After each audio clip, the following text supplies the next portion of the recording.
Hello my friends, and happy Indigenous Heritage Month. We're going to be doing a really special project using the silhouette of a feather to learn about and celebrate Indigenous culture, as well as incorporate our own heritage and culture. So the first step is to trace the feather using this tracing tool. You're going to use pencil. I already pre-traced using a Sharpie that just so you could see it a bit better. I decided to draw a feather stem here at the bottom. That's up to you. So you're going to trace that feather, and then you're going to think about the main parts of Indigenous heritage and culture that we discussed, such as nature and the land, family, specific heritage, right? Animals, and anything else that you believe represents you. I'm going to be handing out these really neat resources with all sorts of various Indigenous symbols, and they're really fun to read through, and you can just choose things that stand out and you feel like represent you. You can put your favorite season. For instance, this represents summer, this represents happy, this represents peace,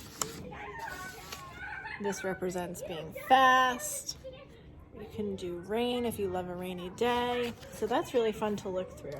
Let me walk you through my example that I made from my son's perspective. I always do all my examples from my perspective. I decided to change it up. So I included 3 different flags to represent my son's heritage. One being the Nigerian flag, one being the UK flag, and one being the Ireland flag, the Irish flag. Choosing a part of nature that resonates with you or represents you or that you enjoy most. My son loves to swim. He loves the beach, so I drew the waves here and the sun shining. I drew the symbol for summer up here, the symbol for happiness, the eagle symbol, which represents honesty. I drew 4 handprints for each member of our family. I drew the fast symbol in a soccer ball because he loves to play soccer, and boy is he fast. And I also drew an Indigenous style whale here at the bottom. My son has always loved whales and dolphins, and when he was little, he used to say he wanted to work with them. I combined all of those symbols in with this piece. I started with pencil first, and then I colored in a lot of the areas with crayon, and then I watercolored some of the background areas. I watercolored the ocean, I watercolored this area back here, just to give it a mixed media, really cool look. I then cut it out, and I'm gonna paste it on this purple background because I think it really pops here.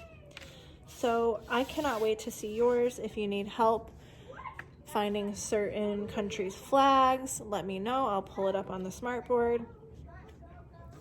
Take your time looking through these symbols. Find a few that really resonate with you or represent you. And I cannot wait to see your feathers.